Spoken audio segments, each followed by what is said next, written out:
Buenas tardes, jóvenes. Espero que estén muy bien. Vamos a comenzar la clase de hoy.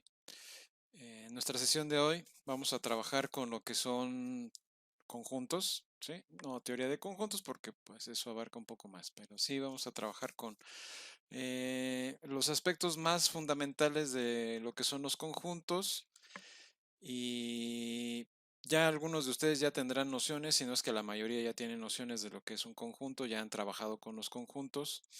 Y bueno, vamos a comenzar, ¿sí? Déjenme les comparto pantalla.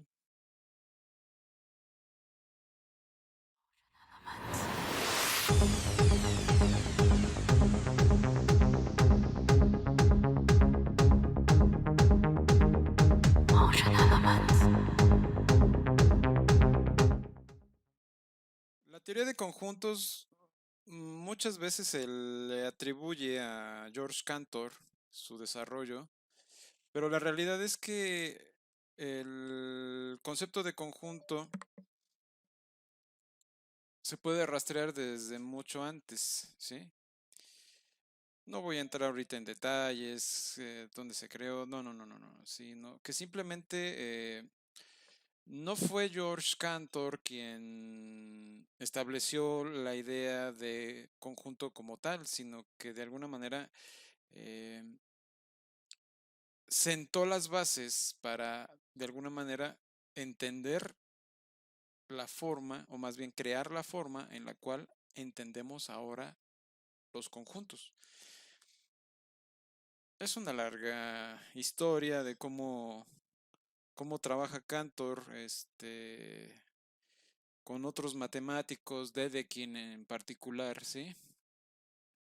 Y a partir de ahí, pues lógicamente tiene problemas con la escuela de Berlín. Él estaba en Gotinga, creo, ahorita no recuerdo bien. Y a partir de una serie de circunstancias, él se ve por la escuela de Berlín apartado, aislado, ¿no? De la comunidad matemática, aunque él sigue trabajando y al final se cumple uno de los objetivos que George Cantor se había establecido, que era la de crear una sociedad matemática que englobara a todos los matemáticos y no nada más a una escuela, ¿sí? La escuela de Berlín estaba dirigida o estaba liderada por Kronecker, que era un acérrimo, eh, ¿cómo se le puede llamar? No enemigo, sino alguien que estaba en desacuerdo por completo sobre cómo estaba George Cantor ideando esta idea de conjuntos. La idea de conjunto que tenemos regularmente, esta de que es una colección de objetos con una propiedad en particular, viene de George Cantor precisamente. Él establece en sus trabajos esa idea de teoría de conjunto, ¿sí? De colección de objetos. No con estas palabras, pero más o menos en ese mismo tenor. Pero la realidad es que no podemos dar una definición de teoría de conjunto sin antes definir algunas cuestiones, ¿no? De hecho, no se da una definición de facto, porque si saben, eso crea paradojas, ¿sí? La idea de conjunto tal cual la desarrolla George Cantor y que después Frege desarrolla también en un contexto en donde él creía que ya había resuelto el problema de cómo entender el concepto de número, ¿sí? A partir de la idea de conjunto, pues se viene abajo cuando Bertrand Russell le expresa la paradoja de este, la que también se le conoce la paradoja del barbero. Y bueno, en en estas circunstancias es claro que habiendo paradojas, ¿sí? Dentro de las ideas que corresponden a una propiedad, ¿sí?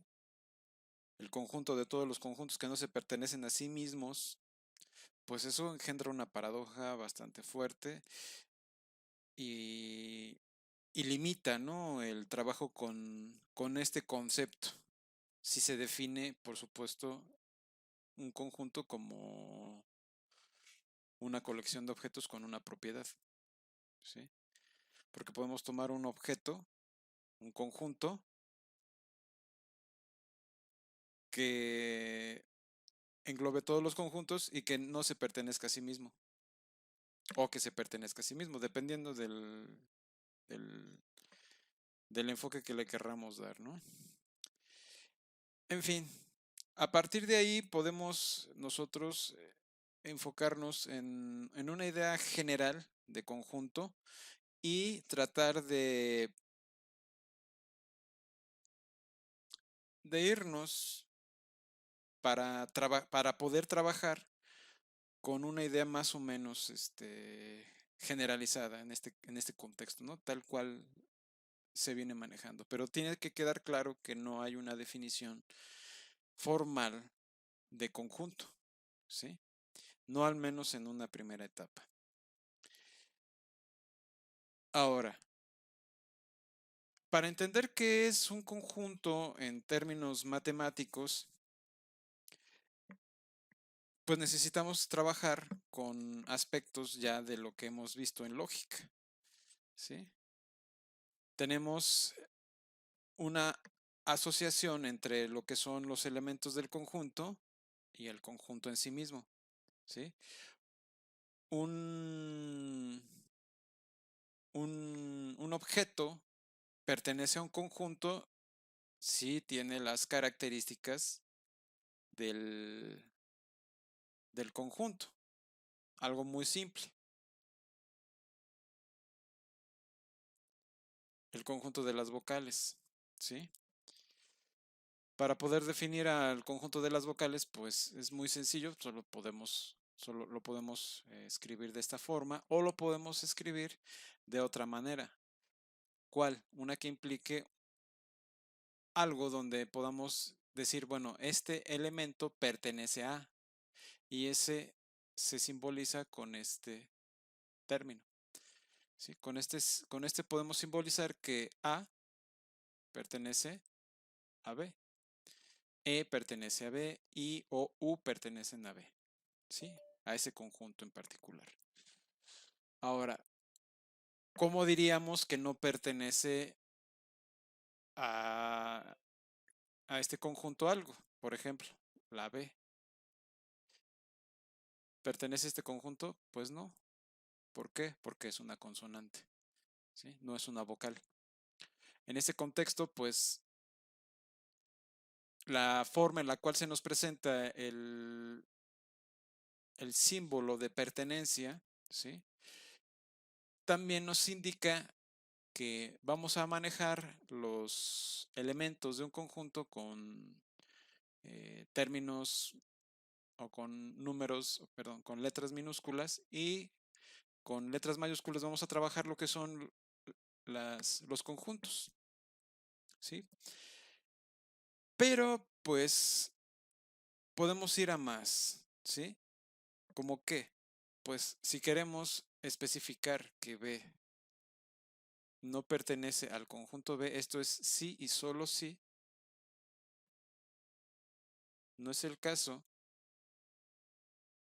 que B es elemento de B o de V. Esto nada más para empezar a identificarnos con este tipo de objetos, porque vamos a manejar la notación lógica, ¿sí? Pero podemos reescribir también este conjunto. ¿Como cuál? Pues lo podemos reescribir si se define a este conjunto como el conjunto de las X, tales que X es vocal, es una vocal. Es ahí donde podemos observar entonces que le estamos dando una característica a este objeto, ¿sí?, que vamos a definir como variable. De alguna manera, todas las variables que cumplan esa, o todos los términos que cumplan el hecho de ser vocales, pues lógicamente van a entrar dentro de este conjunto. Aquí nada más tenemos 5. En este caso, dentro del alfabeto latino, porque si estamos en el alfabeto ruso o en el alfabeto griego, ¿sí? O si nos ponemos incluso en el hebreo, pues ahí no tenemos ni siquiera vocales, ¿no?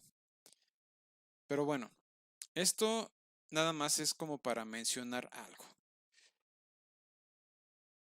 Los términos genéricos regularmente los vamos a estar manejando como tales. En este caso, la letra X, ¿sí? Va a ser un elemento genérico, ¿sí? Los dos puntos nos indican, pues, una división entre el objeto, que es X, ¿sí? Y que, pues, se lee como tal que o tales que. X es un tal cosa, ¿no? Y la propiedad, en este caso, X es una vocal, ¿sí? O X es equivalente a tales cosas, o puede ser X cuadrada más Y cuadrada igual a 1. Ahí estamos hablando del conjunto de puntos que forman una circunferencia. O X cuadrada más Y cuadrada menor o igual a, a 1. Estamos hablando del disco unitario, ¿sí? En fin, todo este tipo de cuestiones pues nos llevan pues tal vez a discutir otro tipo de conjuntos, pero no me voy a distraer más ya con eso, sino que de alguna manera me imagino que queda claro sobre cómo vamos a trabajar y entender lo que es un conjunto, ¿sí? Si alguien tiene dudas, pues lógicamente las puede externar y pues lo platicamos, ¿no? Claro, Jonathan, también tienen operaciones. Sí, las operaciones, pero lógicamente tenemos que definir otras cosas. ¿Como qué otras cosas? Por ejemplo, ahorita ya dejamos entrever lo que es la pertenencia de un elemento a un conjunto. ¿Qué otra cosa se les ocurre con respecto a lo que son estas partes iniciales de los conjuntos? Ya no entre elementos, sino ahora entre conjuntos. La inclusión entre conjuntos, ¿no?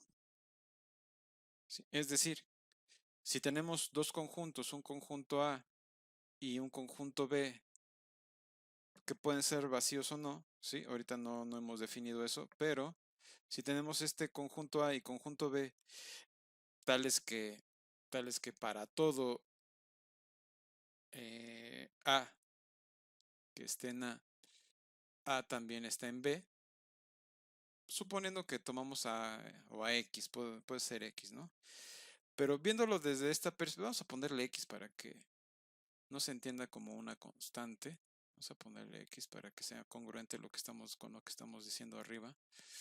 X que pertenece al conjunto A, y si X pertenece al conjunto B, y aquí lo puse con B minúscula, hay algunos libros, eso también tienen que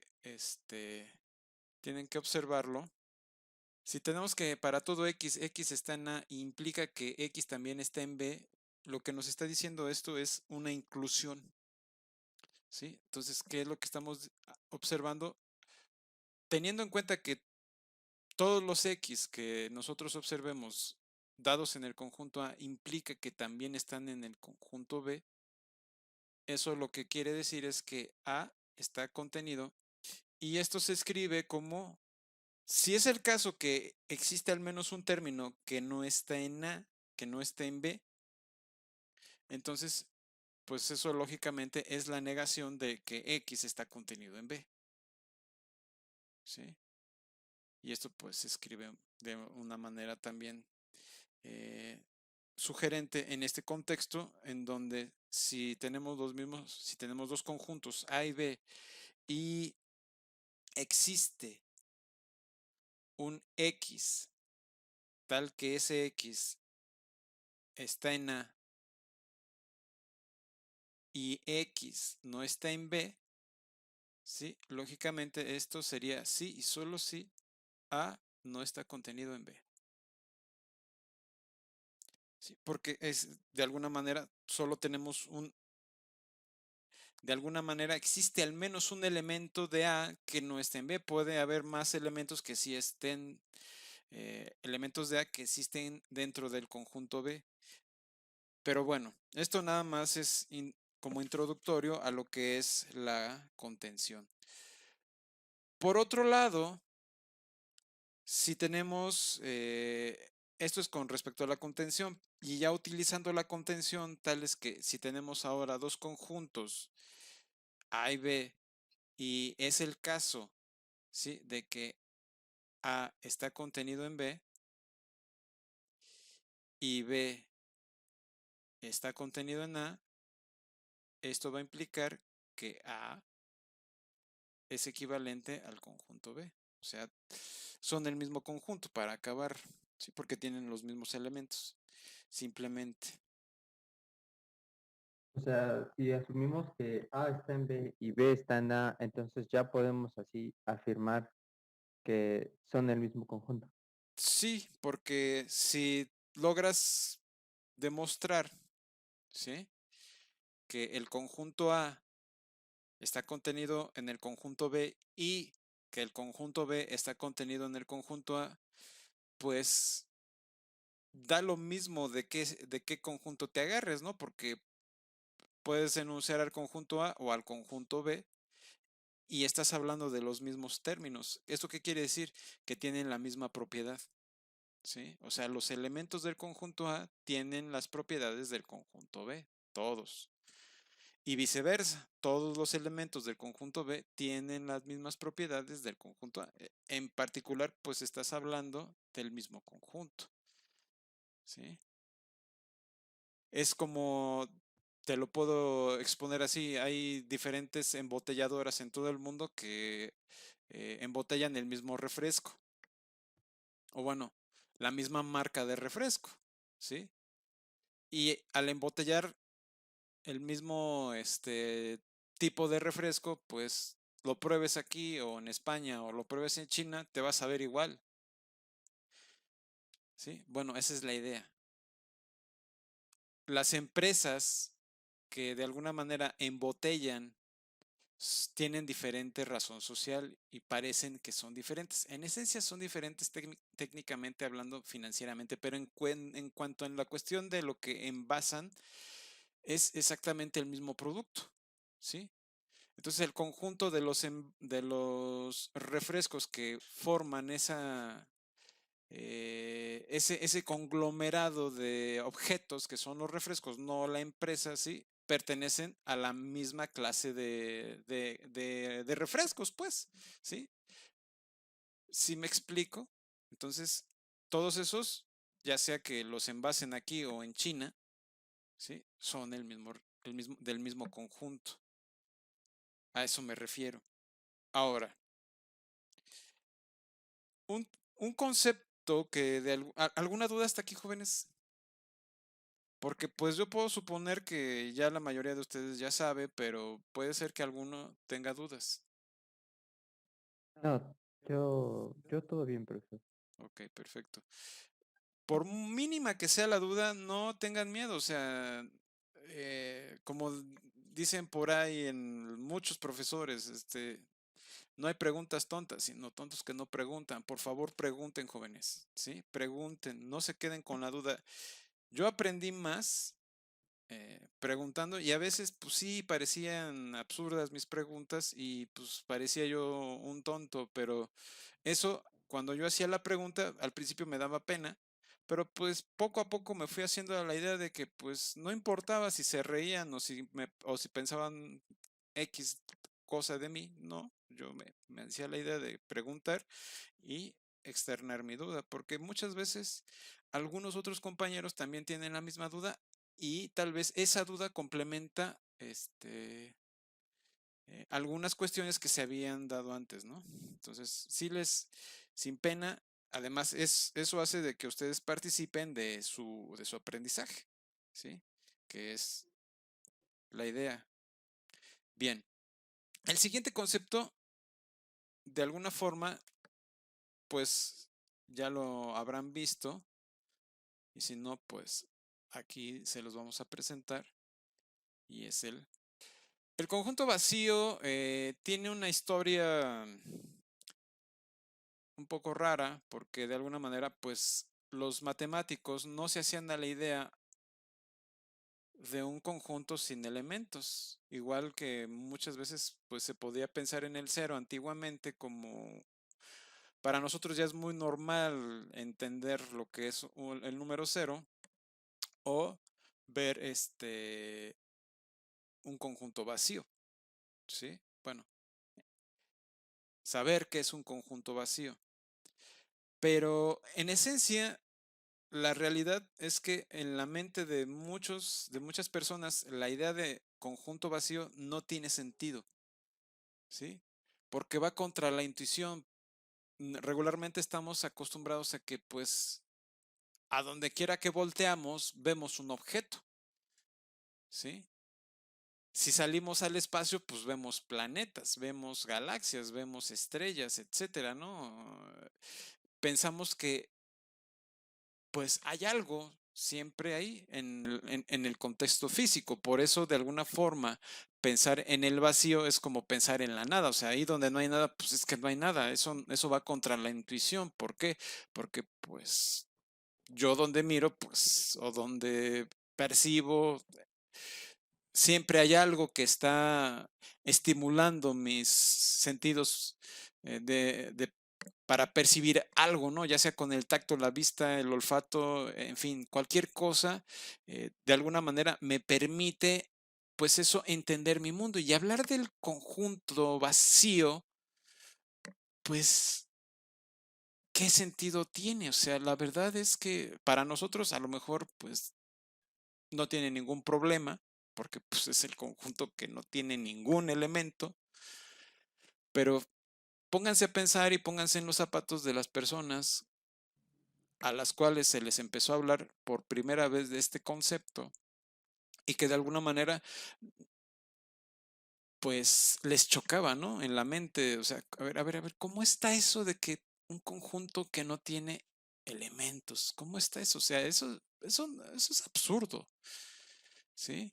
Entonces, en ese sentido, ver el conjunto vacío ya para nosotros como algo muy normal, ¿sí? Pues es el conjunto que no tiene elementos. Entonces, como lo enunciamos, pues es el que para todo X, ¿sí? Es el conjunto tal que X no pertenece a ese conjunto. Y esta sería la forma en la cual denotamos el conjunto vacío, ¿sí? Esa sería la idea. Podríamos escribirlo también o reescribirlo donde no es el caso que existe un X, ¿sí? Tal que X pertenece al vacío, ¿sí? Es otra forma de reescribir lo que está arriba, sí que sería la negación. Y por ello, a partir de aquí nos dan la primera proposición. Bien, jóvenes, como podrán darse cuenta y recurriendo a nuestras anteriores clases, donde estuvimos discutiendo temas y sobre el tema en particular de la demostración, aquí tenemos enfrente de nosotros una proposición. Aquí en el texto lo enuncian como la proposición 1,1, ¿sí? Y esta proposición tiene claramente la forma de P, entonces Q. ¿Quién es P y quién es Q? P sería todo esto, incluyendo esto por supuesto, y Q sería esto, ¿sí? P, entonces Q. Está escrito en lenguaje natural, pero traducido al lenguaje formal, pues va a tomar la forma de P, entonces Q. Atrás de todo esto, ¿sí? Aquí se darán cuenta que ya nos hablan de que tenemos un conjunto vacío y tenemos a cualquier conjunto, ¿sí? Aquí ya estamos dando por sentadas las ideas que vimos un poquito antes, que es la idea de contención la idea de pertenencia y pues lógicamente la idea, todas las, todo el contexto que abarca la lógica, ¿sí? Entonces, todos los aspectos lógicos que vimos están incluidos ya en el paquete, ¿sí? ¿En dónde? Aquí, en las hipótesis. Ya damos por sentadas esas hipótesis y no se enuncian porque pues lógicamente tendríamos una larga lista de hipótesis y pues está por demás, ¿no? Anotarlas. Entonces damos por sentado todo, damos por sentado que ya entendemos el concepto de contención, el concepto de equivalencia de conjuntos, ¿sí? El concepto de pertenencia, ¿sí? Y esas también van a ser hipótesis, ¿sí? Que son o las vamos a entender como verdaderas. De alguna manera, estas se definen claramente, ¿sí?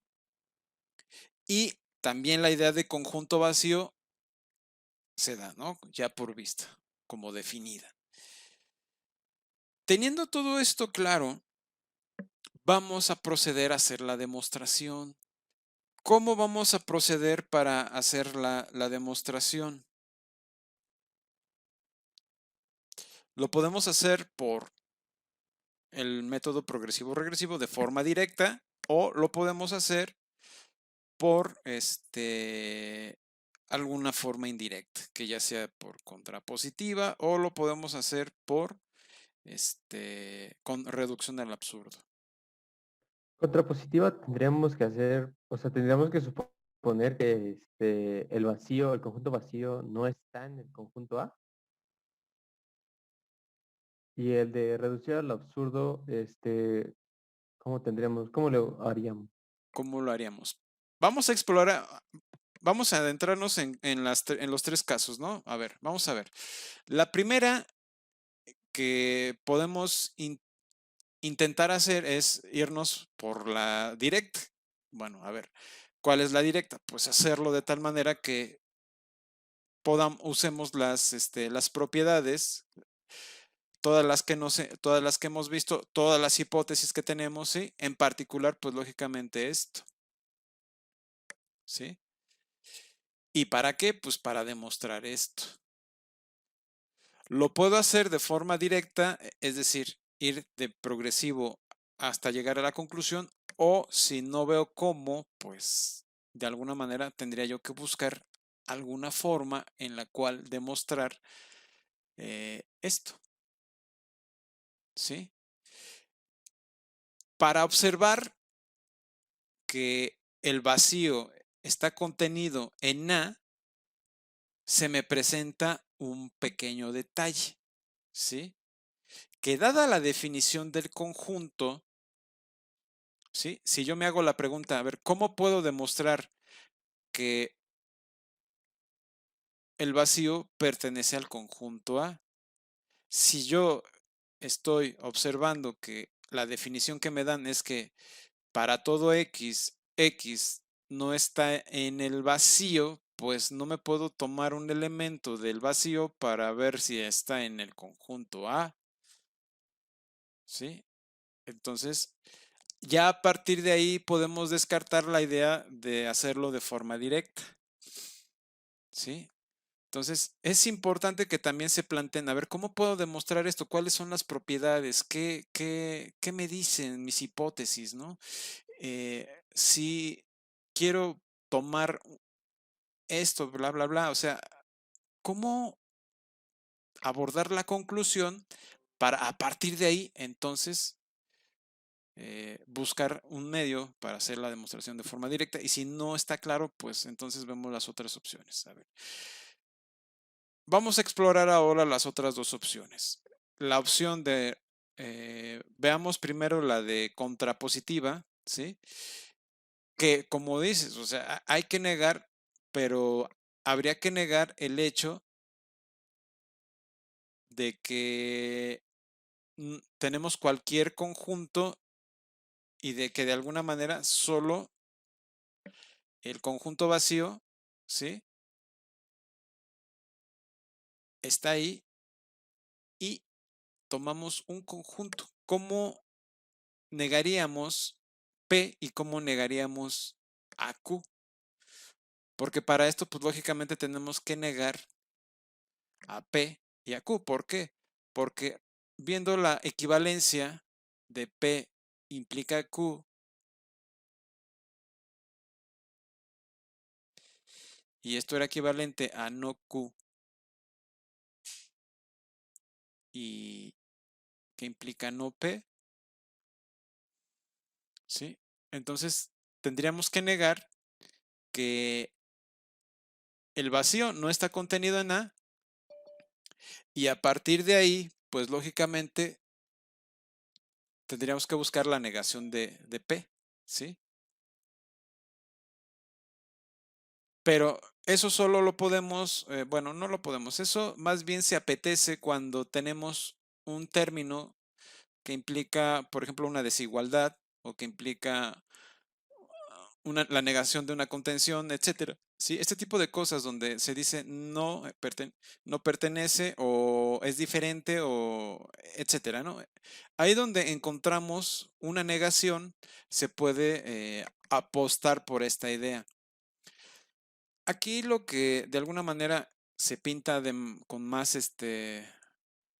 con más probabilidad de éxito es por contrapositiva, perdón, por reducción al absurdo. Esta es por contrapositiva, esta que acabamos de ver. ¿Sí? Si nosotros nos enfocamos por reducción al absurdo, aquí lo que de alguna manera, como recordarán en la clase pasada, cuando estuvimos discutiendo esta idea, ¿qué era lo que teníamos que plantear? Pues teníamos que plantear P, ¿sí? Y la negación de Q, ¿sí? ¿Para qué? Para tomar todas las premisas de P, tomar todas las premisas de Q y de ahí empezar el proceso. ¿Para qué? Para que de alguna manera, alguna de las premisas, ¿sí? Vamos a ponerle premisa I, ¿sí?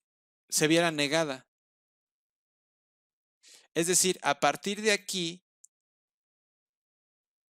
yo tengo que concluir una de las premisas de las cuales se niegue. Si yo acepto todas las premisas de P, ¿sí? Al negar Q, yo lo que estoy diciendo es, a ver, voy a ver por qué no puedo negar a Q. Entonces voy a negar a Q y de ahí tengo que encontrar que una de las premisas se va a ver negada. Entonces al verse negada, pues lógicamente como yo la supongo ya como verdadera, pues entonces simplemente es ahí donde yo me doy cuenta que por esa premisa no puedo negar a Q, ¿sí? Y por eso Q es verdadera. Entonces, veamos. Supongamos que la contención es falsa, ¿sí? Supongamos que el vacío no está contenido en A, ¿sí? Entonces estamos suponiendo esta contención como verdadera.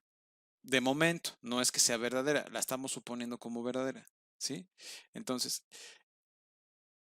vamos a proceder utilizando también esta idea, ¿sí? Incluyendo las premisas para ver qué resultados tenemos.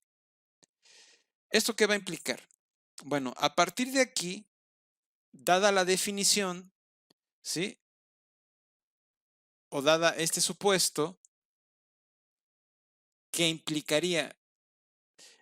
Como vimos, ¿sí? Ya observamos que para, de alguna manera, si estamos observando la contención y la estamos negando, ¿esto qué quiere decir?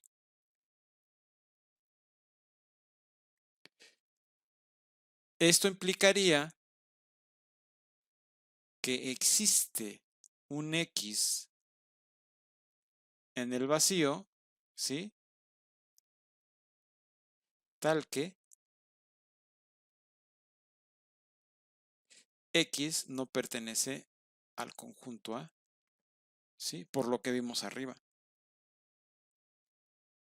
¿sí? En la definición de contención o de la negación de la contención, ¿sí? Sí, existe al menos un término que no, que está en el conjunto en el conjunto vacío, pero que no está en el conjunto A.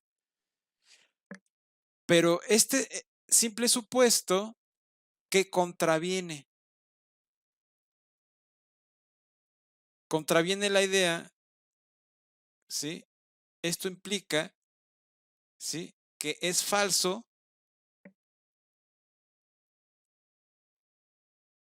es falsa la propiedad de que para todo X,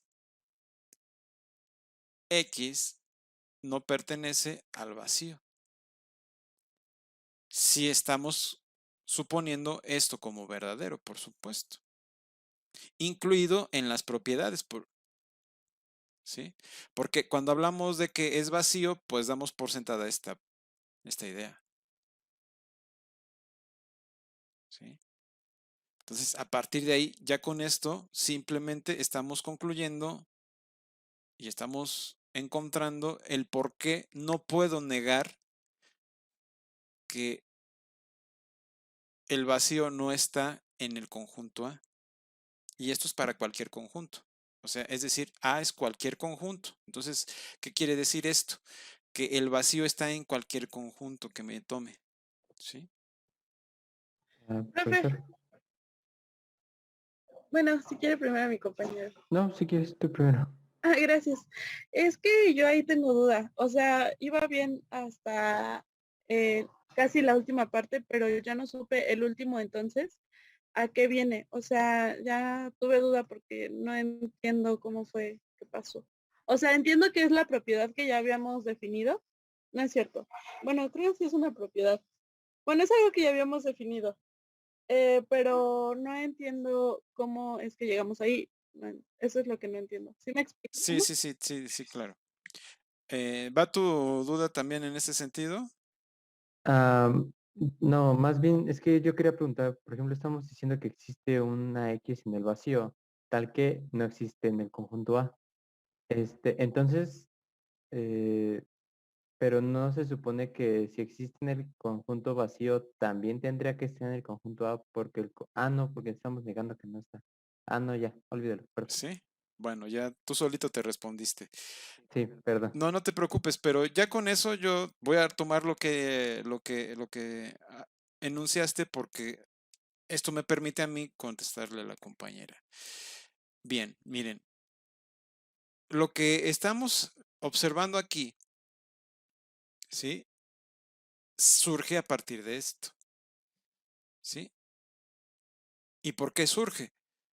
Porque arriba nosotros dijimos, ¿sí? En la contención, ¿por dónde está? Déjenme ver, ya me pasé, aquí está. Aquí está. Cuando negamos la contención, esto, ¿sí? Pues esto surge de acá arriba. Si es el caso que A no está contenido en B, es porque existe un X tal que X está en A y X no está en B, ¿sí? Y por eso ocurre esto. O sea, existe al menos un término, bueno, vamos a ponerlo así. Existe al menos un término por acá y todos los demás andan por acá,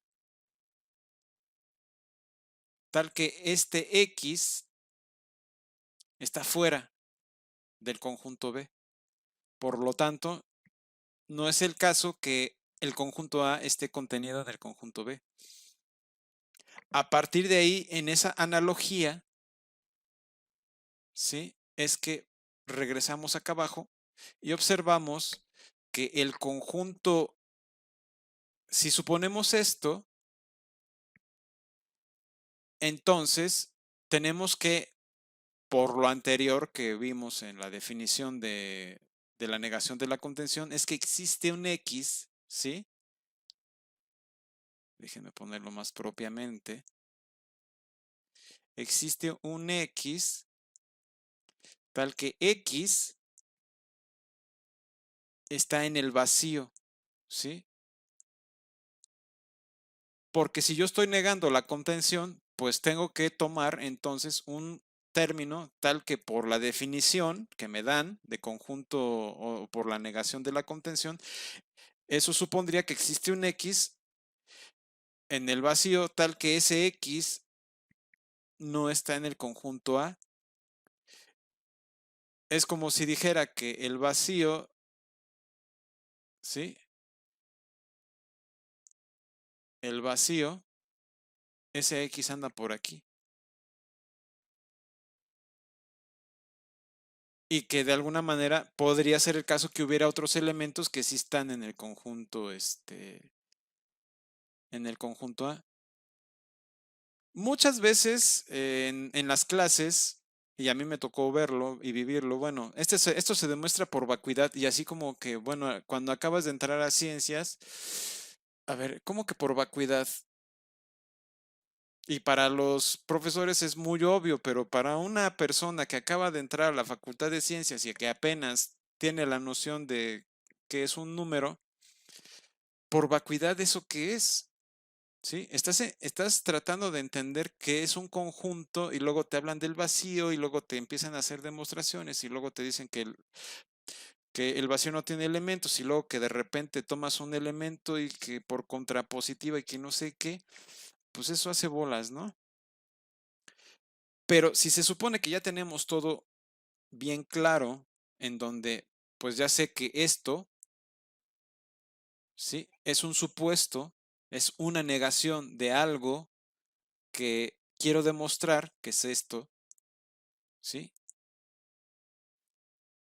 Pues es que no existen elementos, eso es lo que me quiere decir esto. No existen elementos en el conjunto vacío que me puedan de alguna manera dar herramientas de tal forma que contradigan esta idea de que el conjunto vacío no está en el conjunto A. Pero viéndolo desde esta perspectiva donde estamos negando, ¿sí?, la contención, pues entonces por la definición de la negación de contención que me dieron anteriormente, pues tengo que concluir esto. Pero ¿eso qué va a implicar? Eso va a implicar que se está negando, ¿sí?, por esto, porque existe un X, un término en el vacío que niega esto. Y eso no puede ser. ¿Por qué? Porque como ya discutimos, el vacío no tiene elementos. No puede existir ese X. ¿Sí? Así de fácil. O así de complicado. ¿Sí? Entonces, no puede existir ese X en el vacío porque X es vacío. Valga la expresión. ¿Sí queda claro? Sí, profe, muchísimas gracias. No, ¿de qué? Bien, ¿alguna duda? A partir de aquí, yo puedo sacar un corolario que surge lógicamente de esta proposición. Y lo que dice es que Profesor, una pregunta. Entonces, ¿cómo concluimos la proposición anterior? solo hay un conjunto vacío. Bueno, a ver, vamos a ver. Muy bien. Sí, tienes razón, me faltó la conclusión.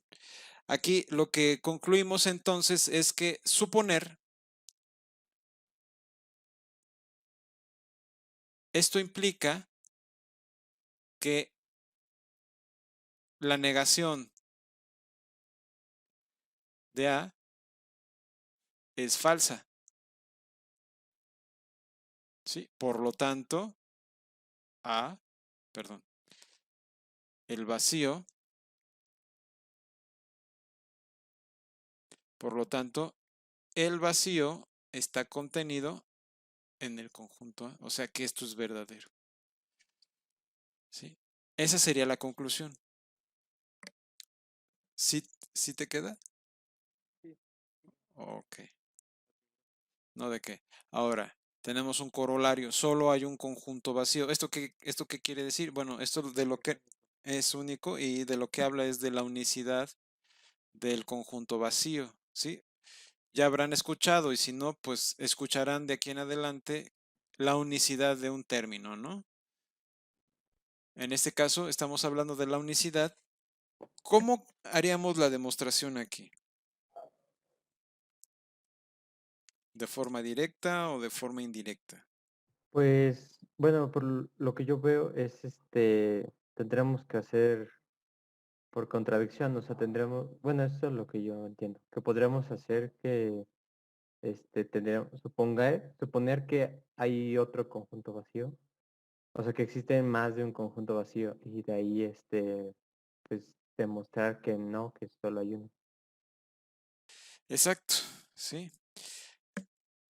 Aquí la idea, de alguna forma, en lo que invita esta suposición, ¿sí? Para hacer la demostración, lógicamente sería suponer, ¿sí? Supongamos que tenemos el conjunto vacío 1 y el conjunto vacío 2. Lógicamente estamos suponiendo que tenemos dos conjuntos vacíos, ¿sí? Con la misma propiedad, ¿sí? ¿Esto qué quiere decir? Que estamos de alguna manera negando la idea. Ahora, si se dan cuenta, aquí tenemos una proposición, ¿sí? Que tiene que tener la forma P entonces Q. Pero si se dan cuenta, ¿dónde está el entonces? A eso me refería yo la clase pasada cuando les dije, bueno, vamos a encontrar muchas proposiciones, ya sea teoremas, lemas o proposiciones en sí, que no tienen la forma P entonces Q. Aquí de entrada nos dicen, solo hay un conjunto vacío. Aquí lo que nos están dando a entender es que al ser un corolario, ¿sí? Están tomando ya de facto todas las propiedades, todas las hipótesis, incluso de la proposición anterior, ¿sí? Porque estamos hablando del conjunto vacío. Entonces, como ya se demostró la proposición anterior, ¿sí? Ya puedo hacer uso de esta proposición también. Entonces, ya puedo suponer que tengo un conjunto vacío, ¿sí? Y que ese conjunto vacío está contenido en cualquier conjunto. Y puedo aprovechar esa condición de conjunto porque si está contenido en cualquier conjunto, pues el vacío, de alguna manera, al ser conjunto, pues también está contenido en sí mismo. Pero bueno, entrando en esta idea, solo hay un conjunto, vendría siendo lo que sería la proposición Q. ¿Sí me explico? Porque la proposición P incluiría la proposición anterior. O sea, la proposición P ya da por sentado todo lo demás, que tenga un conjunto vacío, ¿sí? Y al ser, como se podría enunciar este corolario de otra forma sería, si tengo un conjunto que es vacío, entonces ese conjunto vacío es único. Esa sería otra forma de enunciar este enunciado, esta proposición, ¿sí? Porque aquí solo hay un conjunto vacío. De entrada, lo único que me están dando es, ya estamos hablando del conjunto vacío, bueno, a partir de aquí yo lo único que te voy a decir es que estoy hablando de un conjunto vacío y con esto enuncio a Q también de entrada. Solo hay un conjunto vacío. Entonces, la forma de parafrasear esto es, sea el vacío, entonces el conjunto vacío es único. ¿Sí? Esa sería la forma de parafrasear esta idea. Al hacer ya la demostración, vamos a tomar dos conjuntos vacíos, ¿sí? Son vacíos. Entonces, dado que ¿esto qué va a implicar? Por la proposición anterior, yo puedo ver que este conjunto, ¿sí? Al ser vacío y tener otro conjunto, en este caso el otro vacío, ¿sí? Por la propiedad anterior yo puedo suponer que esto se da. Como ambos son conjuntos, me tomo al vacío 1, ¿sí? Y pues lo que me doy cuenta es que ese conjunto, al ser vacío, y el otro, al ser conjunto, pues está contenido ahí. ¿Por qué? Porque ya demostré que el vacío está contenido dentro de cualquier conjunto. ¿Sí? Y bueno, eso terminaría esta parte del enunciado. Pero ahora, yendo por la misma vía, si observo que ahora tomando este otro conjunto también tiene la propiedad de ser un conjunto vacío y el otro conjunto al ser también un conjunto, ¿sí? Entonces el vacío 2 está contenido también en el vacío 1. ¿Esto qué va a implicar? Por ambos, exactamente, por la propiedad de equivalencia o por la definición que dimos de equivalencia, el vacío 1 está en el vacío 2 y el vacío 2 está en el vacío 1, por lo tanto, o más bien aquí sería, por lo tanto, el vacío 1 es equivalente al vacío 2. ¿Sí? Entonces ya con eso de alguna manera estamos concluyendo que nada más existe un solo conjunto vacío. ¿Alguna duda hasta aquí, jóvenes? Pero no hemos llegado todavía a lo que son las operaciones, ¿sí? Con conjuntos. Hemos estado trabajando hasta ahorita con la contención, pero pues nos detuvimos un poco aquí con el conjunto vacío porque pues de alguna manera, si se dan cuenta, no es un término sencillo, la verdad, ¿eh? Entonces, al no ser un término sencillo, tenemos que tener claro que hay que tener cuidado, ¿no? Porque el conjunto vacío no es un concepto simple. Se pueden complicar las cosas, pero hasta aquí lo voy a dejar de momento con el conjunto vacío y vamos a proceder ahora a operaciones con conjuntos, ¿sí? ¿Qué tipo de operaciones con conjuntos tenemos, jóvenes?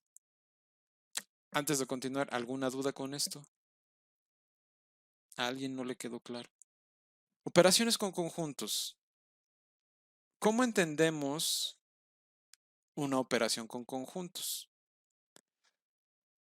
De alguna manera, cuando estamos hablando de conjuntos, pues lógicamente estamos haciendo referencia a sus elementos, ¿sí? Entonces, si vamos a hacer referencia a un elemento X que está en A y tomamos X en B, X puede tomar dos condiciones. Una, la de que está en uno o está en otro, o que X está en A y X está en B. ¿Cuáles son las diferencias entre uno y otro? En el primero, donde dice que X está en A o X está en B, estamos suponiendo que X solamente puede estar en uno, no puede estar en los dos. Puede estar en uno o puede estar en los dos. Ajá, o sea, pero me refiero a que o es en uno o es en el otro. Exacto. Es excluyente, ¿no? Porque lo que nos está diciendo es que no necesariamente es el caso que está en los dos. Está en al menos uno. ¿Sí? Eso lo que quiere decir es simplemente que si está si está en A o está en B, puede que esté en A o puede que esté en B, pero eso no limita a que esté en los dos, pero tampoco es el caso que esté en los dos, ¿sí? Basta con que esté en uno. Para eso, a esto lo vamos a llamar al conjunto de las X, tales que X está en A o X está en B, y esto se va a definir como A unión B. Y por el otro lado, donde es inclusiva la idea, donde X está en A y X está en B, ¿a qué nos hace referencia? Exactamente. Es el conjunto de las X, tales que X está en A y X está en B. Entonces, esto lo vamos a definir como la intersección. Este es unión y este es intersección. ¿Sí? Ahora, hay operaciones en ambos casos. ¿Sí? En la unión tenemos dos tipos de operaciones. No es que tengamos dos tipos de operaciones, sino más bien tenemos equivalencias, más bien, son equivalencias. Y estas equivalencias las podemos ver de la siguiente forma. Proposición. Vamos a poner, sean A, B y C.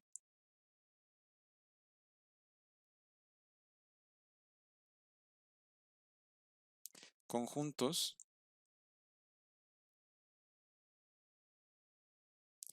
Son conjuntos, entonces,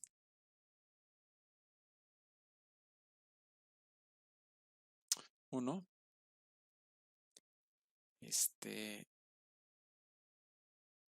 A unión B es equivalente a B unión A.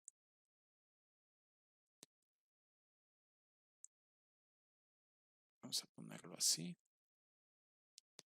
Déjenme subir esto un poco. Y tenemos dos, que sería A unión B, unión C, equivalente a A unión B, unión C. A esta la vamos a llamar propiedad conmutativa. ¿Sí? A esta la llamamos propiedad asociativa. 3. Tenemos A unión B, A unión A es equivalente al conjunto A. 4. A unión el vacío es igual al conjunto A. ¿Sí? Y si A está, y la 5. Si A está contenida en la unión. Y lo mismo aplica para B. B está contenido en B unión A. O en A unión B, perdón. La propiedad 3 y la propiedad 4, ¿sí? A la propiedad 3 la podemos entender como la identidad en la unión, y a la propiedad 4 como el neutro de la unión entre A y el vacío. ¿Cómo podemos hacer la demostración? Hagamos la demostración de 2, ¿sí? ¿Cómo hacer la demostración de la propiedad 2? Aquí la pregunta es, lógicamente, en función de que, bueno, ¿cuáles son nuestras hipótesis? Nuestras hipótesis es de que ya sabemos lo que es un conjunto, ya sabemos lo que es una contención, ya sabemos lo que es la negación de la contención, ya sabemos también qué es una unión, ¿sí? Ya sabemos también lo que es el conjunto vacío, y entonces a partir de todas estas ideas tenemos que demostrar la propiedad asociativa, o sea, que podemos asociar al conjunto A con el conjunto B y el conjunto C. ¿Cómo le haríamos, jóvenes? Lo primero que tenemos que observar, ¿sí? Es que pues aquí no hay ningún problema por buscar hacerlo por una, una contraposición o algo así, sino lo que tengo que observar en esencia es cómo está esto dado. Esto es una equivalencia de conjuntos, ¿sí? Y para hacer una demostración de equivalencia de conjuntos, yo tengo dos condiciones. Una, que un conjunto tiene que estar contenido en el otro y viceversa, ¿sí? Sí, por hipótesis, o más bien por definición de contención o de equivalencia, ¿sí? Esto se podría escribir así, por definición de equivalencia, tengo que demostrar dos cosas. Es aquí donde, ok, tengo todas las propiedades, pero me fijo en lo que me está diciendo la conclusión. Entonces, la conclusión lo que me está diciendo es una equivalencia entre conjuntos. Entonces, en esa equivalencia, yo tengo que demostrar, por un lado, que A unión B unión C está contenido en A unión B unión C. Y tengo que demostrar también que A unión B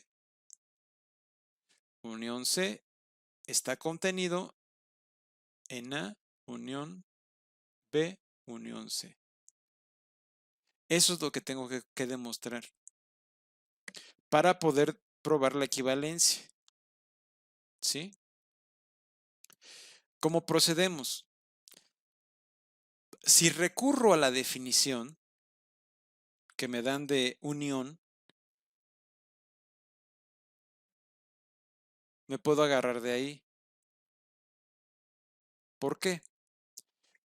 Porque puedo manipular esa definición. Si me están diciendo que A unión B unión C está contenido, entonces lo que voy a hacer es tomarme un X, o bueno, lo puedo ver así. Eso implicaba, ¿sí?, que X estaba en A, ¿sí?, o que X estaba en B, pero viendo esto también, pues entonces yo puedo además argumentar que X está en A, ¿sí? X está en B o X está en C. Y es aquí donde recurrimos también a nuestras propiedades lógicas, ¿sí? ¿Cuáles son esas propiedades lógicas? Bueno, ya vimos que hay equivalencias y entonces dentro de esas propiedades lógicas yo tengo las propiedades de ¿qué? Las propiedades de asociación, de conmutación, de distribución, etcétera, ¿sí? A partir de ahí, yo puedo concluir, perdón, jóvenes, yo puedo concluir, ¿sí?, que X está en A o X, perdón, está en A unión B. ¿Esto qué quiere decir? Que por la propiedad de asociación y por la definición de unión, ¿sí?, yo tomo estos dos y los junto y aplica esto, ¿sí? Y lógicamente me queda el O, X está en C. ¿Esto qué va a implicar? Va a implicar que X está en A unión B y estoy regresando a la misma definición de unión, donde estoy afirmando entonces ahora que todo este conjunto está unido con este. ¿Sí? Entonces estoy llegando de esta contención a esta. Bueno, más bien de este conjunto a este conjunto. Entonces con eso estoy mostrando que el conjunto, por lo tanto, lo que estoy viendo es que A unión B unión C está contenido en B, perdón, en A unión B unión C. Y ahora hay que demostrar el otro lado, esto de aquí. Pero para no estar escribiendo, pues podemos partir de aquí. ¿Sí? ¿Qué quiere decir? Que bueno, me puedo agarrar ahora a ir a la inversa. ¿Sí? ¿Por qué? Porque de alguna manera lo que tengo que hacer es exactamente lo mismo que hice arriba. ¿Sí? Partir de aquí tomando un X que esté en la unión de A unión B unión C. Entonces, al tomar esa idea, por la definición, puedo concluir esto, que X está en A unión B y o X está en C. Y por esa misma idea, ¿sí? Yo puedo concluir que X, que estaba en C, también está en A o X está en B, por la misma propiedad de unión. Pero por la misma propiedad de unión, yo voy a asociar ahora a X en la unión de B y C. Dejando esto libre, por supuesto, porque me estoy enfocando hasta ahorita nada más en esta asociación. Y ya por último, lo único que me queda es ver que X, que está en A, o X, que está en B, por la definición de unión, estoy observando que X está en A unión B unión C. Sí, y lógicamente, pues irían las implicaciones al revés.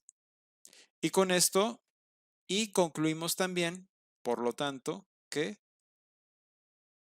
A unión B unión C está contenido en A unión B unión C. Por lo tanto, A unión B unión C es equivalente a A unión B unión C. ¿Alguna duda hasta aquí, jóvenes? Sí, ¿por qué está poniendo ese I? El I es porque estoy concluyendo también la otra contención. ¿Sí? Aquí parece que lo reafirmo, ¿no? Lo de arriba, no. Pero si te das cuenta, cuando íbamos en el primer sentido, ¿sí? Que íbamos en este sentido,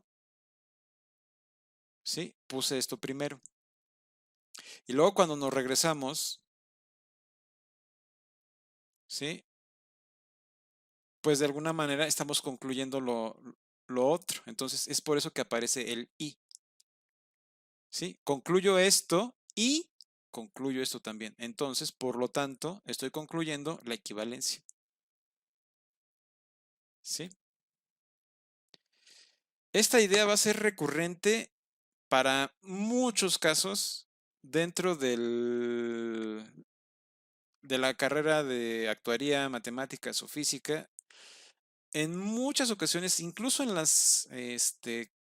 los seminarios o en las materias más avanzadas ya de su carrera, van en algún momento a hacer uso de este simple y sencillo artilugio de doble contención. ¿Sí? Así de sencillo. Y es casi siempre el mismo cuento. O sea, que cuando les digo es casi siempre el mismo cuento, es que sabiendo la propiedad, por supuesto, de los conjuntos, pues tenemos que sacar ciertas conclusiones, ¿sí? Eso está claro. Pero el proceso es siempre el mismo, ir de un lado y luego ir del otro, ¿sí? Y pues si llegan de un lado al otro, pues ya el regreso es puro trámite. ¿Sí está claro, jóvenes? Bueno, ahora, hay otras propiedades que también se demuestran en el esquema de la intersección y que son completamente análogas a la idea de la unión, pero lógicamente van aparte, ¿no? Déjenme ponérselas. Y esa también es una proposición. Ahora se preguntarán, oye, ¿y qué pasó con las demostraciones de los demás? Pues, por ejemplo, si yo voy a demostrar la unión de A unión B, perdón, A unión A, pues tomo un X que está en A, unión A. Entonces, como X está en A, o X está en A, entonces X está en A. Pues es una doble contención también. Todas estas Eso, Adelante. ahí, perdón, podríamos hacer ya algo parecido a lo que hicimos en el colorario, ¿no? Exactamente. Entonces, Ah, de la propiedad 1 a la propiedad 4 de la unión, las demostraciones son por doble contención, ¿sí? La propiedad 5 es solo un lado. Tomamos un X que está en A y entonces ahí por añadidura le podemos agregar que X está en B, porque da lo mismo que si está en A, ¿sí? Si tomo un X que está en A, puedo suponer entonces que hay otro conjunto por ahí que si lo junto con el conjunto A y que no necesariamente X tiene que estar en el conjunto B, pues X está en la unión de ambos. Basta con que esté en uno. Esa es la hipótesis, ¿sí? Entonces, esto nada más es como platicadito. ¿Hay alguna duda al respecto de esto, jóvenes? Lo hago así porque de alguna manera no me quiero estancar mucho aquí, mucho tiempo con lo que es la teoría de conjuntos, porque pues lógicamente quiero avanzar, ¿no? En otras cuestiones. ¿Todo bien? Ok, Sí, pero todo bien. vamos, bueno, vamos bien. Entonces, para la intersección ya es un poquito, ya hay que tener un poquito más de cuidado, ¿no? Porque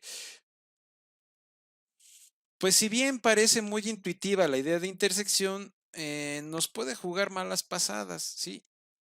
Y vamos a ver un caso, ¿no? Pero déjenme ponerles ahorita las proposiciones. Y bueno, la proposición es que si A, B y C conjuntos son conjuntos, entonces, ¿sí? Uno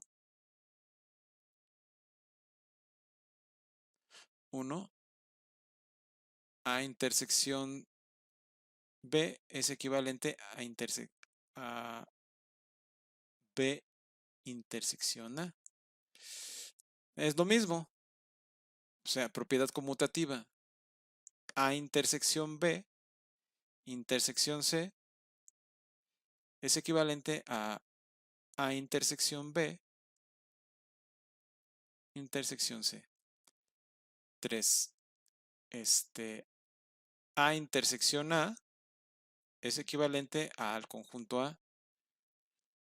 4. La diferencia es que si tengo A intersección vacío, esto es vacío. ¿Sí? Y la 5, A intersección B está contenido en A y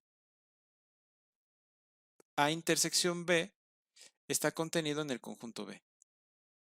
O sea, está contenido en ambos conjuntos. ¿Sí? Porque pues recuerden la imagen del diagrama de Venn, ¿sí? La intersección es pues lógicamente esta parte, ¿no? O sea, tiene que haber una relación. En el caso de que no se dé esa intersección, la intersección es vacía.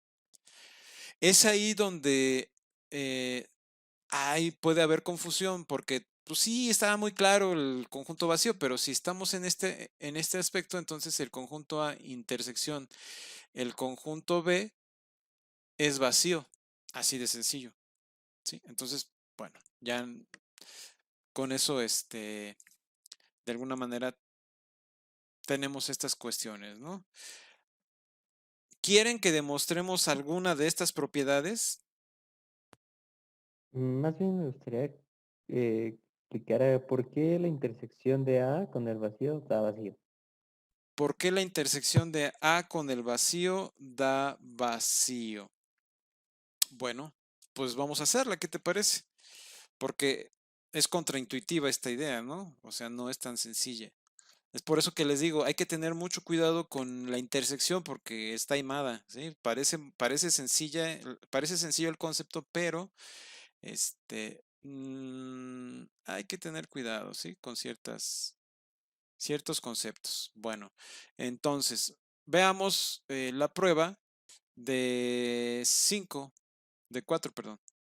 Cuando aparecen esas rayitas de repente es porque se graba y no me deja escribir, entonces me choca un poco, pero bueno. 4. Hay que demostrar que A intersección el vacío es equivalente al vacío. La misma historia, jóvenes. Tengo todas las propiedades, hipótesis, bueno, tengo todas las propiedades, definiciones, etcétera, dentro de dentro de esto, nada más. ¿Sí? A, B y C son conjuntos. Parece que no me dice nada, pero ya demostré la propiedad anterior, ya supongamos que ya demostramos todas las propiedades de unión, etcétera, etcétera, etcétera. Todas las propiedades que hemos visto y todas las definiciones y teoremas, etcétera, están contenidas aquí. Todas, ¿sí? A partir de ahí, pues lógicamente, si yo demuestro esto y demuestro esto y demuestro esto, en la prueba de 4 ya están incluidas, ¿sí?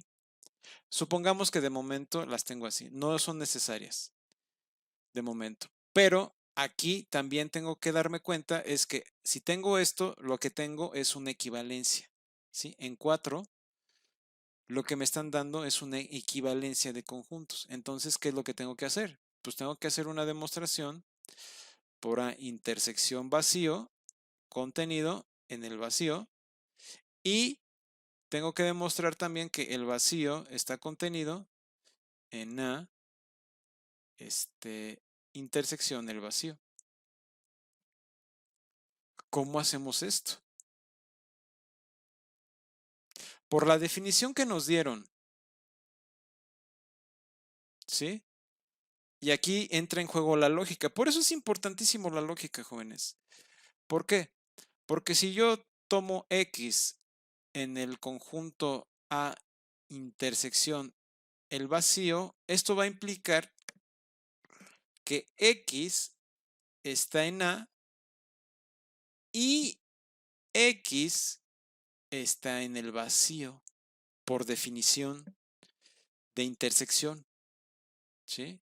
Lo que nos dice la intersección es que si tengo dos conjuntos A y B, X está en A y X está en B, ¿sí? En este caso, si estamos hablando de que X está en la intersección de A y el vacío, X está en A y X está en el vacío. Pero como esto es falso y la conjunción tiene que ser verdadera en todos los casos, entonces toda esta idea es falsa, ¿sí? Al ser falsa, lo que va a implicar no es que se contradiga, por supuesto que no, sino que esto, al ser falso, lo que va a implicar es que al ser falso, puede ser verdadero, pero al ser falso, todo esto se hace falso, por lo tanto puedo concluir que X, o se va a implicar que X no está, porque ya sé que en el vacío no hay elementos. Si se dan cuenta, es muy, muy, muy sutil aquí el asunto, pero si no hay problema, podemos seguir adelante. ¿Alguien tiene dudas con esto? ¿Todo claro? Bueno. Entonces, si se dan cuenta que esto es vacío, perdón, que eso es falso, y que la proposición, dado que es una conjunción, tiene una proposición falsa y una verdadera, o una que puede ser verdadera, ya cuando una es falsa, al ser una conjunción, da lo mismo si es verdadera o no, la proposición en sí es falsa. Entonces, lo único que me queda concluir es que X no está en el vacío. Pero, a partir de aquí, yo sé que como tengo el vacío, ¿sí? Entonces, puedo concluir que este conjunto es vacío, ¿sí? O bueno, está contenido en el vacío, porque se cumple esto. Entonces, a partir de ahí yo puedo decir, por lo tanto, A intersección vacío está contenido en el vacío. ¿Sí está claro esto, jóvenes? Bueno, perdón, es que yo no entiendo bien por qué asumimos, o sea, sí, entiendo que no es posible porque pues, no puede haber nada en el vacío, pero ¿por qué por qué damos por definido que sigue siendo vacío? ¿No tendría que ser A? Por- No, no porque es por la misma razón lógica que te estoy explicando. Si tú tienes la proposición 1, bueno, la proposición P y Q, ¿sí? Para que esta sea verdadera, tiene que ser verdadero P y tiene que ser verdadero Q. Cualquier otra combinación de casos donde este es falso, este es falso. Si este es falso, este es falso. Y si ambos son falsos, pues no cabe decir que este es falso, ¿no? O sea, hablando en términos lógicos, eso es lo que por ahí me agarré. ¿Por qué? Porque al ver esta proposición y al ver esta, ¿sí? Yo necesito que esta y esta sean verdaderas. ¿Para qué? Para que esta sea verdadera. ¿Sí? Entonces, si ambas son si una de las dos es falsa, en este caso esta de aquí es falsa, pues me da al traste con todo. Da lo mismo si X está o no en A. Lo único que puedo concluir es que X no está en esta proposición. Entonces X está en el vacío. Bueno, X no está. Entonces X pues, no está en el vacío. ¿Sí? ya me queda más claro. Eh, Cuesta trabajo explicar esto, jóvenes, porque les digo, es contraintuitivo el asunto del vacío, entonces sí cuesta un poquito de trabajo, pero es bueno, ¿no? Es bueno, porque así me exigen más a mí. ¿Alguien más que tenga dudas? Adelante. Bueno, es que más o menos entiendo, pero quiero saber si sí lo entendí bien. Estamos hablando, bueno, le explico más o menos cómo lo entendí y me dice si estoy bien. Estamos hablando de que estamos uniendo el conjunto A con el conjunto vacío, pero pues el conjunto vacío no tiene elementos. Pero entonces estamos hablando, bueno, nos dice que esto quiere decir que es el vacío.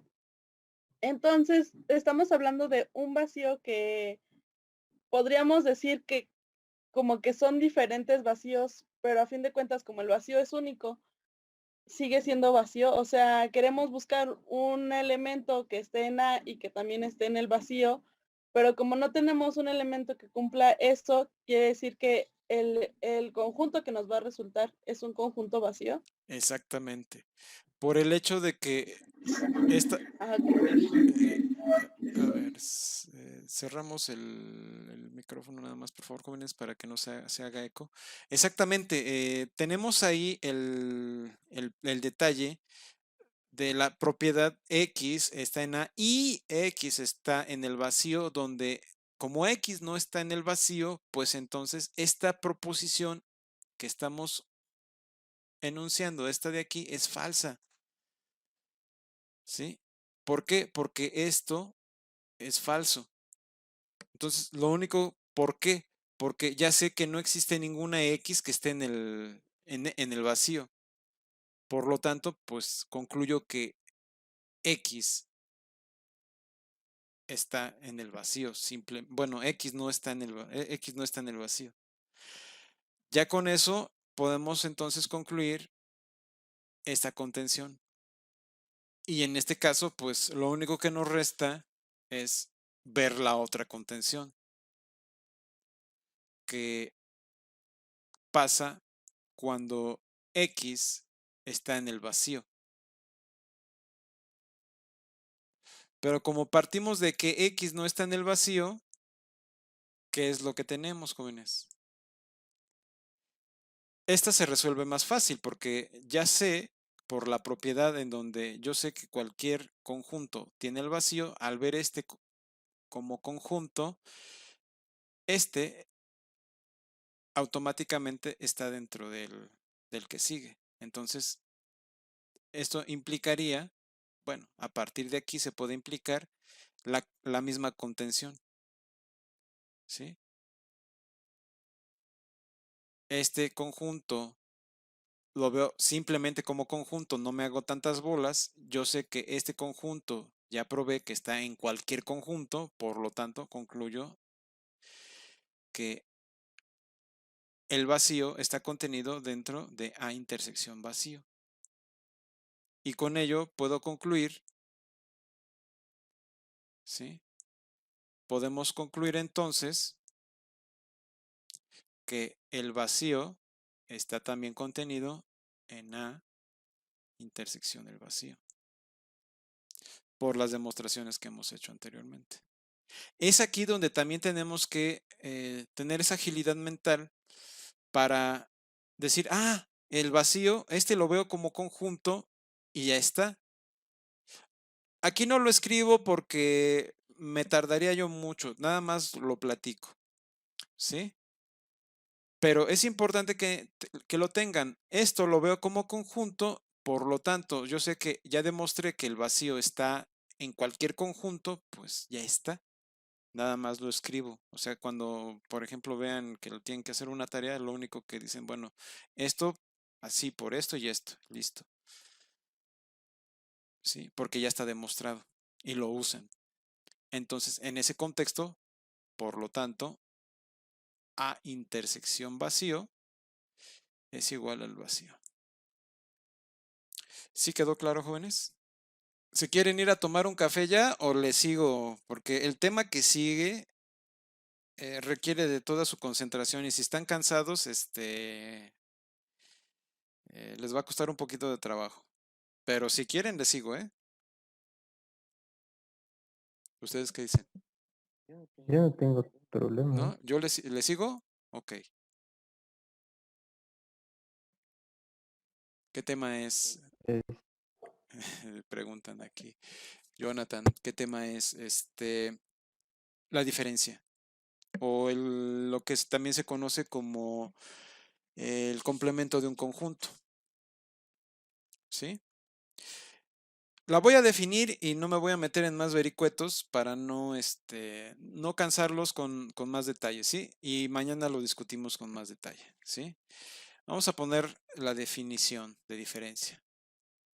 Sean A y B conjuntos tales que se llama la diferencia del conjunto A o de A con B al conjunto A menos B que se define, esto que va así entre dos puntos y un signo de equivalencia o de igual, quiere decir se define como, o sea, A menos B se define como el conjunto de todas las X tales que X está en A y X no está en B. Que también a esto se le denota como A complemento, ¿sí? O el complemento del conjunto A. bueno, complemento, porque el complemento del conjunto A es otra cosa. Y para que se entienda con un esquema, ¿sí? Se puede ver como algo así. Tenemos al conjunto A y tenemos al conjunto B. Y el conjunto A menos B va a ser, o sea, es el conjunto que tiene todos los términos que están en A, pero excluye a todos los que están en B y que también están en A, o sea, los que están en la intersección también están siendo excluidos porque también están en B. ¿Sí? Si tengo términos de A que están en B, también los excluyo, entonces quedan fuera de este conjunto. ¿Sí está claro? ¿Alguna duda con esto, jóvenes? Esta es la diferencia y al complemento lo vamos a entender como vamos a definir un conjunto universal, etcétera. Pero bueno, eso ya lo veremos la próxima clase. Todavía nos falta por definir una proposición, hacer las demostraciones. Aquí sí ya tendríamos que ver las tres, ¿sí?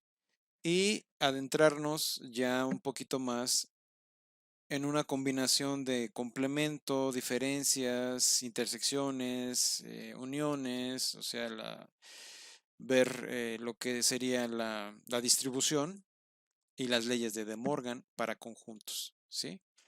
Pero eso ya lo veremos la próxima clase. ¿Alguna duda hasta aquí, jóvenes? Entonces, los dejo con esto y nos vemos la próxima clase. Espero que haya sido lúdica esta clase, pero bueno, ahí está. La próxima clase continuamos con esto, avanzamos y yo esperaría terminar ya la próxima clase con esta parte de conjuntos y iniciar ya lo que son relaciones de equivalencia. ¿Sí? Y de ahí pasar a lo que son funciones lo más rápido posible y concluir con ya las propiedades de los números reales. Espero que nos lleve estos 2 o 3 semanas. Cuídense, jóvenes, y nos vemos la próxima clase. Que pasen una excelente tarde. Gracias, profesora. Hasta mañana. Gracias, profe. Buen día. Hasta luego, que tengan una excelente tarde. Bye. Tell me pretty lies, look me in the face, tell me that you love me.